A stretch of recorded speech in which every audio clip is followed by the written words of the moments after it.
हरे कृष्णा। अश्वत्थामा के मन में विचार आया, पांडव इस समय विजय से उल्लासित हो रहे हैं, उन्हें अपना लक्ष्य प्राप्त हो गया है। ऐसी अवस्था में आज मैं अपनी शक्ति से उनका वध नहीं कर सकता। इधर मैंने राजा दुर्योधन के समीप पांडवों के वध की प्रतिज्ञा कर ली है, परंतु ये कार्य ऐसा है जैसे पतंगों का आग में कूद पड़ना।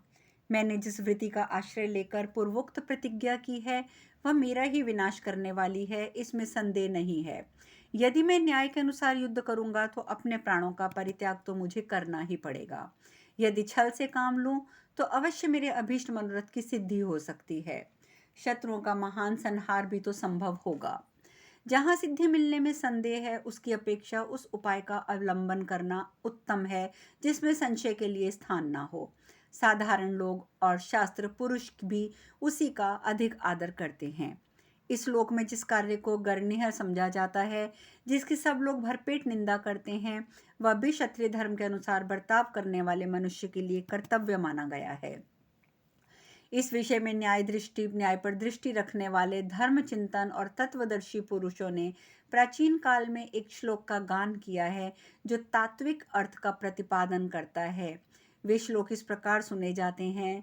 शत्रुओं की सेना यदि बहुत थक गई हो, तितर बितर हो गई हो, भोजन कर रही हो, कहीं जा रही हो अथवा किसी स्थान विशेष में प्रवेश कर रही हो, तो भी विपक्षियों को उस पर प्रहार करना ही चाहिए। जो सेना आधी रात के समय नींद में अचेत पड़ी हो, जिसका नायक नष्ट हो गया हो, जिसके योद्धाओं में फूट पड़ गई हो और जो दुविधा में पड़ गई हो, उस पर भी शत्रु को प्रहार करना चाहिए। इस प्रकार विचार करके द्रोणपुत्र ने रात को सोते समय पांचालों सहित पांडवों को मार डालने का निश्चय किया। क्रूरतापूर्ण बुद्धि का आश्रय ले बारंबार उपयुक्त निश्चय करके अश्वत्थामा ने सोए हुए अपने मामा कृपाचार्य और भोजवंशी कृपाचार्य कृतवर्मा को जगाया। जागने पर कृपाचार्य और कृतवर्मा ने जब अश्वत्थामा का निश्चय सुना तो वे लज्जा से गड़ गए और उन्हें कोई उत्तर नहीं सूझा। तब अश्वत्थामा 2 घड़ी तक चिंतामग्न रहकर अश्रु गदगद वाणी में बोला, संसार का अद्वितीय वीर महाबली राजा दुर्योधन मारा गया, जिसके लिए हम लोगों ने पांडवों के साथ वैर बांध रखा है। जो किसी दिन 11 अक्षौणी सेनाओं का स्वामी था, वह विशुद्ध पराक्रम का परिचय देता हुआ अकेला युद्ध कर रहा था, किंतु बहुत से नीच पुरुषों ने मिलकर युद्ध स्थल में उसे भीमसेन के द्वारा धाराशायी करवा दिया। एक मूर्धाभिषिक्त सम्राट के मस्तक पर लात मारते हुए भीमसेन ने ये क्रूरतापूर्ण कर्म किया। पांचाल योद्धा हर्ष में भरकर सिंहनाद कर रहे थे, हल्ला मचा रहे थे, डंके पीट रहे थे। शंख ध्वनि से मिला हुआ नाना प्रकार के वाद्यों का गंभीर और भयंकर घोष वायु से प्रेरित हो संपूर्ण दिशाओं को भरता सा जान पड़ता था। हींसते हुए घोड़ों और चिंघाड़ते हुए हाथियों की आवाज के साथ शूरवीरों का यह महान सिंहनाद सुनाई दे रहा था। हर्ष में भरकर पूर्व दिशा की ओर वेगपूर्वक जाते हुए पांडव योद्धाओं के रथों के पहियों के रोमांचकारी शब्द कानों में पड़ रहे हैं। पांडवों ने धृतराष्ट्र के पुत्रों और सैनिकों का ये जो विनाश किया है, इस महान संहार में हम 3 ही बच पाए हैं, किंतु कितने ही वीर 100 हाथियों के बराबर बलशाली जो थे और कितने ही संपूर्ण अस्त्र शस्त्रों की संचालक सेना कला में कुशल थे, किंतु पांडवों ने सबको मार गिराया। मैं इसे समय का ही फेर समझता हूँ। निश्चय ही इस कार्य से ठीक ऐसा परिणाम होने वाला था। हम लोगों द्वारा अत्यंत दुष्कर कर्म किया गया तो भी इस युद्ध का अंतिम फल इस रूप में प्रकट हुआ है। यदि आप दोनों की बुद्धि मोह से नष्ट ना हो गई हो तो इस महान संकट के समय अपने बिगड़े हुए कार्य को बनाने के उद्देश्य से हमारे लिए क्या श्रेष्ठ होगा, ये बताइए। इस प्रकार श्री महाभारत सौप्तिक पर्व में अश्वत्थामा की मंत्रणा विषयक पहला अध्याय पूर्ण हुआ। यह सुनकर कृपाचार्य ने कहा, शक्तिशाली महाबाहो, तुमने जो बात कही है वह मैंने सुन ली। अब कुछ मेरी बात भी सुनो। सभी मनुष्य प्रारब्ध और पुरुषार्थ 2 प्रकार के कर्मों से बंधे हुए हैं। इन 2 के सिवा दूसरा कुछ भी नहीं है। सत्पुरुषों में श्रेष्ठ अश्वत्थामा केवल दैव और प्रारब्ध से अथवा अकेले पुरुषार्थ से ही कार्यों की सिद्धि नहीं होती है, दोनों के संयोग से ही सिद्धि प्राप्त होती है। उन दोनों से ही उत्तम अधम सभी कार्य बंधे हुए हैं। उन्हीं से वृत्ति और निवृत्ति संबंधी कार्य होते देखे गए हैं। बादल पर्वत पर वर्षा करके किस फल की सिद्धि करता है? यदि यदि जोते हुए खेत में वर्षा करे तो कौन सा फल उत्पन्न नहीं कर सकता? दैव रहित पुरुष का पुरुषार्थ व्यर्थ है और पुरुषार्थ शून्य दैव ही भी व्यर्थ हो जाता है। सर्वत्र ये दोनों ही पक्ष उठाए जाते हैं। इन दोनों में पहला पक्ष ही सिद्धांत भूत और श्रेष्ठ है। जैसे मेघ ने अच्छी तरह वर्षा की और खेत को भी भली भांति जोता गया हो, तब उसमें बोया हुआ बीज अधिक लाभदायक हो सकता है। इसी प्रकार मनुष्यों की सारी सिद्धि दैव और पुरुषार्थ के सहयोग से अवलंबित है। इन दोनों में दैव बलवान है। वह स्वयं भी निश्चय करके पुरुषार्थ की अपेक्षा किए बिना ही फल साधन में प्रवृत्त हो जाता है। तथापि विद्वान पुरुष कुशलता का आश्रय लेकर पुरुषार्थ में ही प्रवृत्त होते हैं। नरश्रेष्ठ, मनुष्यों में वृत्ति और निवृत्ति संबंधी सारे कार्य दैव और पुरुषार्थ दोनों से ही सिद्ध होते देखे जाते हैं।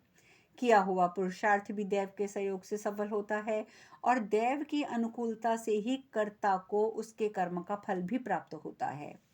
चतुर मनुष्य द्वारा अच्छी तरह संपादित किया हुआ पुरुषार्थ भी यदि दैव के सहयोग से वंचित है तो यह संसार में निष्फल होता दिखाई देता है।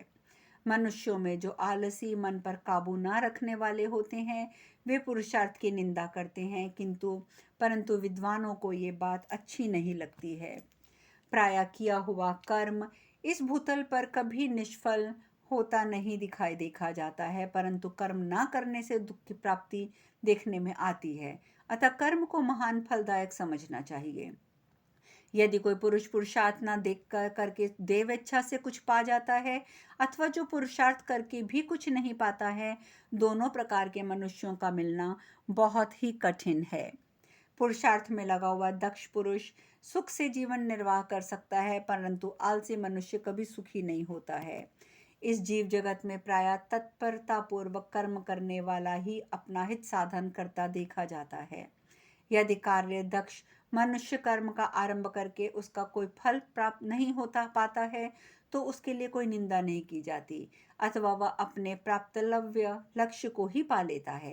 परंतु जो इस जगत में कोई काम ना करके बैठे बैठे फल भोगता है, वह प्रायः निंदित होता है और दूसरों के द्वेष का पात्र बन जाता है। पुरुषार्थहीन दैव और दैवहीन पुरुषार्थ, इन दोनों ही कारणों से मनुष्य का उद्योग निष्फल होता है।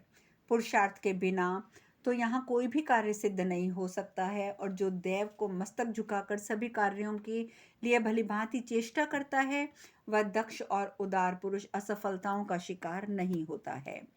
ये भली भांति चेष्टा उसी की मानी जाती है जो बड़ों बूढ़ों की सेवा करता है, अपने कल्याण की बात पूछता है और उनके बताए हुए हितकर वचनों का पालन करता है।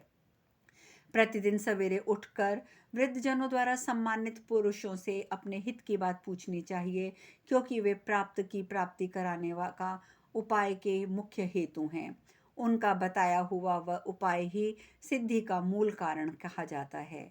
जो वृद्ध पुरुषों का वचन सुनकर उनके अनुसार कार्य आरंभ करता है, वह उस कार्य का उत्तम फल शीघ्र ही प्राप्त कर लेता है।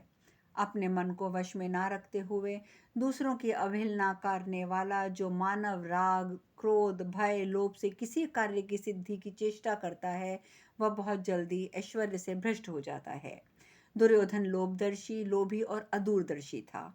उसने मूर्खतावश ना तो किसी का समर्थन प्राप्त किया, ना स्वयं ही अधिक सोचने का, विचारने का कुछ उपाय किया। उसने अपना हित चाहने वाले लोगों का अनादर करके दुष्टों के साथ सलाह की, और सबके मना करने पर भी अधिक गुणवान पांडवों के साथ उसने बैर बांध लिया। पहले भी बहुत बड़े दुष्प्रभाव और दुष्ट स्वभाव का उसने अपना स्वभाव दिखाया। धैर्य रखना तो वह जानता ही नहीं था। उसने मित्रों की बात नहीं मानी, इसलिए अब काम बिगड़ने जाने पर वह पश्चाताप करता है। हम लोगों ने उस पापी का अनुसरण किया है, इसलिए हमें भी अत्यंत दारुण अनर्थ प्राप्त हुआ है। इस संकट से सर्वथा संतप्त होने के कारण मेरी बुद्धि सोचने विचारने के लिए हितकर कार्य का निर्णय नहीं ले पा रही है। जब मनुष्य मोह के वशीभूत होकर हिताहित का निर्णय करने में असमर्थ हो जाए, तब उसे अपने सुहृदों की सलाह लेनी चाहिए। वहीं उसे बुद्धि और विनय की प्राप्ति हो सकती है, और वहीं उसे अपने हित का साधन भी दिखाई देता है। पूछने पर वे विद्वान हितैषी अपनी बुद्धि से उसके कार्यों का मूल कारण निश्चय करके जैसी सलाह दें वैसा ही उसे करना चाहिए। अतः हम लोग राजा धृतराष्ट्र, गांधारी देवी और विदुर जी के पास चलकर ही पूछेंगे। हमारे पूछने पर वे लोग अब हमारे लिए जो श्रेष्ठ कर कार्य बताएंगे हमें वही करना चाहिए। मेरी बुद्धि का तो यही दृढ़ निश्चय है। कार्य को आरंभ न करने से कहीं और भी प्रयोजन सिद्ध नहीं होता है, परंतु पुरुषार्थ करने पर ही जिनका कार्य सिद्ध नहीं होते हैं वे निश्चय ही दैव के मारे होते हैं। इसमें कोई अन्यथा विचार नहीं करना चाहिए। इस प्रकार श्री महाभारत सौप्तिक पर्व में अश्वत्थामा और कृपाचार्य का संवाद विषयक दूसरा अध्याय पूर्ण हुआ। संजय कहते हैं, महाराज, कृपाचार्य का वचन धर्म और अर्थ से युक्त और मंगलकारी था। उसे सुनकर अश्वत्थामा शोक में डूब गया। उसके हृदय में शोक की आग प्रज्वलित हो गई। वे कठोर मन बनाकर कृपाचार्य और कृतवर्मा से बोला, मामा जी, प्रत्येक मनुष्य ने पृथक पृथक बुद्धि होती है, वही उसे सुंदर जान पड़ती है। अपनी अपनी बुद्धि से ही सब लोग अलग अलग संतुष्ट रहते हैं। सभी लोग अपने आप को अधिक बुद्धिमान समझते हैं। सबको अपनी ही बुद्धि अधिक महत्वपूर्ण जान पड़ती है और सब लोग अपनी ही बुद्धि की प्रशंसा करते हैं। सबकी दृष्टि में अपनी ही बुद्धि धन्यवाद पाने के योग्य ऊंचे पद पर प्रतिष्ठित जान पड़ती है। यह सब लोग दूसरों की बुद्धि की निंदा और अपनी बुद्धि की सराहना करते हैं, किंतु समय के फेर से मनुष्य की वही बुद्धि विपरीत होकर परस्पर विरुद्ध भी हो जाती है। सभी प्राणियों में विशेषता मनुष्यों के चित्त और एक दूसरे से विलक्षण और भिन्न भिन्न प्रकार के होते हैं। अतः विभिन्न घटनाओं के कारण जो चित्त में व्याकुलता होती है उसका आश्रय लेकर भिन्न भिन्न प्रकार की बुद्धि पैदा हो जाती है। प्रभो, जैसे कुशल वैद्य विधि पूर्वक रोग की जानकारी प्राप्त करके उसकी शांति के लिए योग्यता अनुसार औषध प्रदान करता है, उसी प्रकार मनुष्य कार्य की सिद्धि के लिए अपनी विवेक शक्ति से विचार करके उसकी निश्चयात्मकता बुद्धि का आश्रय लेते हैं, परंतु उसे दूसरे लोग उसकी निंदा में लगाने लगते हैं। मनुष्य जवानी में किसी और ही प्रकार की बुद्धि से मोहित होता है, मध्यम अवस्था में दूसरी बुद्धि से प्रवाहित होता है, लेकिन वृद्ध अवस्था में अन्य प्रकार की बुद्धि उसे अच्छी लगती है। मनुष्य जब किसी घोर अत्यंत घोर संकट में पड़ता है अथवा उसे किसी महान ऐश्वर्य की प्राप्ति होती है, तब संकट और समृद्धि को पाने के लिए उसकी बुद्धि में क्रमशः शोक और हर्ष रूपी विकार उत्पन्न होते हैं। इस विकार के कारण एक ही पुरुष में उसी प्रकार भिन्न भिन्न प्रकार की बुद्धि उत्पन्न हो जाती है, परंतु अवसर के अनुरूप ना होने पर उसकी अपनी बुद्धि उसी के लिए अरुचिकर हो जाती है। मनुष्य अपने विवेक के अनुसार किसी निश्चय पर पहुंचकर जिस बुद्धि को अच्छा समझता है उसी से कार्य की चेष्टा करता है। कृतवर्मन, सभी मनुष्य ये कार्य अच्छा है ऐसा निश्चय करके प्रसन्नतापूर्वक कार्य आरंभ करते हैं और हिंसा आदि कर्मों में लग जाते हैं। जब लोग अपनी ही बुद्धि और विवेक का आश्रय लेकर तरह तरह की चेष्टाएं करते हैं, उन्हें अपने लिए हितकर ही समझते हैं। आज संकट में पड़ने से मेरे अंदर जो बुद्धि उत्पन्न हुई है उसे मैं आप दोनों को बता रहा हूँ। वह मेरे शोक का विनाश करने वाली है। गुणवान प्रजापति ब्रह्मा जी प्रजाओं की सृष्टि करके उनके लिए कर्म का विधान करते हैं और प्रत्येक वर्ण में एक एक विशेष गुण की स्थापना देते हैं। वे ब्राह्मणों से सर्वोत्तम वेद, क्षत्रियों में उत्तम तेज, वैश्य में व्यापार कुशलता और शूद्र में सब वर्णों के अनुकूल चलने की वृत्ति को स्थापित कर देते हैं। मन और इंद्रियों को वश में न रखने वाला ब्राह्मण अच्छा नहीं माना जाता। तेजोहीन क्षत्रिय अधम समझा जाता है। व्यापार में कुशल नहीं है वह वैश्य की निंदा हो जाती है और अन्य वर्णों के प्रतिकूल चलने वाला शूद्र भी निंदनीय माना जाता है। मैं ब्राह्मणों के परम सम्मानित श्रेष्ठ कुल में उत्पन्न हुआ हूँ, तथापि दुर्भाग्य के कारण इस क्षत्रिय धर्म का अनुष्ठान करता हूँ। यदि क्षत्रिय के धर्म को जानकर मैं ब्राह्मणत्व का सहारा लेकर किसी दूसरे महान कार्य कर्म में लगूंगा तो सत्पुरुषों में समाज में मेरा कार्य का कोई सम्मान नहीं होगा। मैं दिव्य धनुष और दिव्य अस्त्रों को धारण करता हूँ, तो भी युद्ध में अपने पिता का अन्यायपूर्वक मारा गया देखकर यदि मैं उसका बदला ना लूं तो वीरों की सभा में मैं क्या कहूँगा।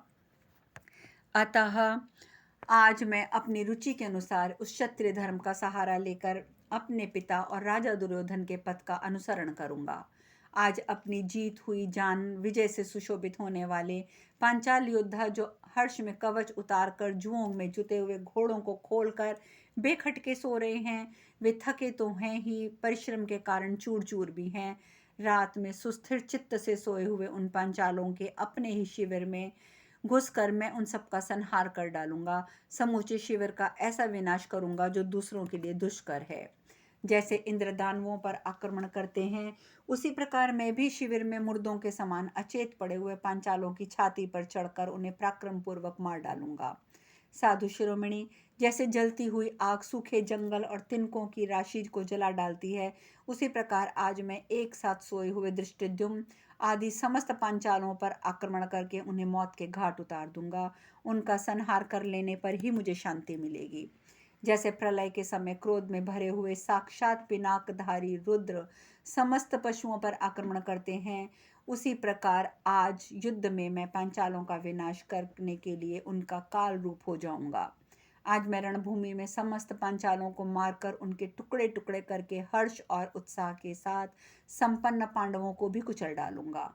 आज समस्त पांचालों के शरीरों से रणभूमि को शरीर धारिणी बनाकर एक एक पांचाल पर भरपूर प्रहार करके पिता को उस ऋण से मुक्त हो जाऊंगा। आज पांचालों को दुर्योधन, कर्ण, भीष्म और जयद्रथ के दुर्गम मार्ग पर भेज दूंगा। आज रात में मैं शीघ्र ही पांचाल राज्य धृष्टद्युम्न के सिर को पशु के मस्तक की भांति बलपूर्वक मरोड़ डालूंगा। गौतम, आज रात में युद्ध में सोए हुए पांचालों और पांडवों के पुत्रों को भी मैं अपनी तीखी तलवार से टूक टूक कर डालूंगा।